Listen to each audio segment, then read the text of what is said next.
ഒരു 5-6 വർഷങ്ങൾക്ക് മുൻപുള്ള സമ്മർ വെക്കേഷൻ ഇല്ലേ, ശരിക്കും ഭയങ്കര ഇൻട്രസ്റ്റ് ഉണ്ടായിരുന്ന ഒരു ഏരിയ ആണ് കേട്ടോ ഈ ചെടി വളർത്തൽ. പക്ഷെ പൂക്കളുള്ള ചെടികളോടായിരുന്നു കേട്ടോ കൂടുതൽ ഇഷ്ടേ. ഇപ്പൊ ചൂട് കൂടിയത് കൊണ്ടാണോ എന്ന് അറിയില്ല കേട്ടോ, മരങ്ങളോടാണ് കൂടുതൽ ഇഷ്ടേ, പ്രത്യേകിച്ച് പഴമരങ്ങളോട്. ചേർത്തലയിൽ പോയപ്പോഴേക്കും വാങ്ങിച്ചുകൊണ്ട് വന്ന 2 മരങ്ങളാണ് കേട്ടോ. ഒരെണ്ണം മാംഗോസിനും ഒരെണ്ണം നമ്മുടെ സ്വീറ്റ് ലൂവിയും. ഇത് ഞാൻ കഴിച്ചിട്ടില്ല കേട്ടാ, കണ്ടിട്ടില്ല.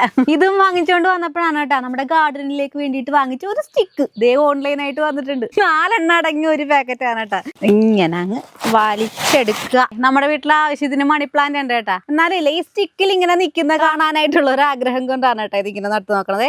ചുറ്റി മേളിലേക്ക് വരും, പിന്നെ താഴേക്കും വന്ന് ഇങ്ങനെ തിങ്ങി നിറയൂലേ, അത് കാണാനായിട്ട് ഭയങ്കര ഒരു ഇൻട്രസ്റ്റ്. കുരുമുളകൊക്കെ നടണമെങ്കിലും പല നീളത്തിലുള്ള സ്റ്റിക്കുകൾ അവൈലബിൾ ആണ് കേട്ടോ. ഒരു PVC പൈപ്പിലേക്ക് കംപ്ലീറ്റ് ആയിട്ട് ചകിരി പൊതിഞ്ഞിട്ട് അതിന്റെ പുറമെ സ്റ്റീലിന്റെ ചിക്കൻ മെഷില്ലേ അത് പൊതിഞ്ഞിട്ട് പിന്നെ പ്ലാസ്റ്റിക്കിന്റെ ഒരു നെറ്റ് കൊണ്ടിട്ട് കവർ ചെയ്താണ് കേട്ടോ വന്നത്. കൊള്ളാല്ലേ? നല്ല പോട്ടിംഗ് മിശ്രിതമൊക്കെ നിറച്ച് വെച്ചിരിക്കുന്ന മണ്ണിലേക്കാണ് കേട്ടോ നമ്മുടെ മണി പ്ലാന്റ് നടാൻ പോകുന്നത്. താഴെ കിടന്നുകൊണ്ടില്ലേ കംപ്ലീറ്റ് ആയിട്ട് വേര് പിടിച്ചിരിക്കുവായിരുന്നു കേട്ടോ. ഇനി ഈ വേരുകളെല്ലാം കൂടി ഇതുമേലങ്ങ് പിടിക്കട്ടെ. സത്യത്തിലേ ഈ PVC പൈപ്പിന്റെ വില പോലും ആകുന്നില്ല കേട്ടാ. കുരുമുളകിനോ പിന്നെ എന്തെങ്കിലും ചെടികൾക്കൊക്കെ വേണ്ടിയിട്ട് ഈ സ്റ്റിക്കുകൾ ആവശ്യമുള്ളവരെ ഈ ലിങ്കിൽ കയറി എന്ന് നോക്കിക്കോട്ടാ. ചന്ദ്രകാരൻ, വരിക്കച്ചക്ക, മുള്ളാത്ത, ചാമ്പ, പേര എന്നിങ്ങനെ പല പേരറിയാൻ പാടാത്ത പല വൃക്ഷങ്ങളുടെ നടുക്കായിട്ടാണ് കേട്ടോ നമ്മുടെ മാംഗോസിനെ നടന്നത്. കാരണം എന്താണെന്നറിയോ, ഇവന് നല്ല തണല് വേണം. നമ്മുടെ സ്വീറ്റ് ലൂവിക്കേ വെയിലൊന്നും വലിയ പ്രശ്നമില്ലാത്തതുകൊണ്ട് നമ്മുടെ കോമ്പൗണ്ടിനുള്ളിൽ തന്നെയാണ് കേട്ടോ നടന്നത്. അപ്പൊ നമുക്കും ചെറിയൊരു തണലാകുമല്ലോ.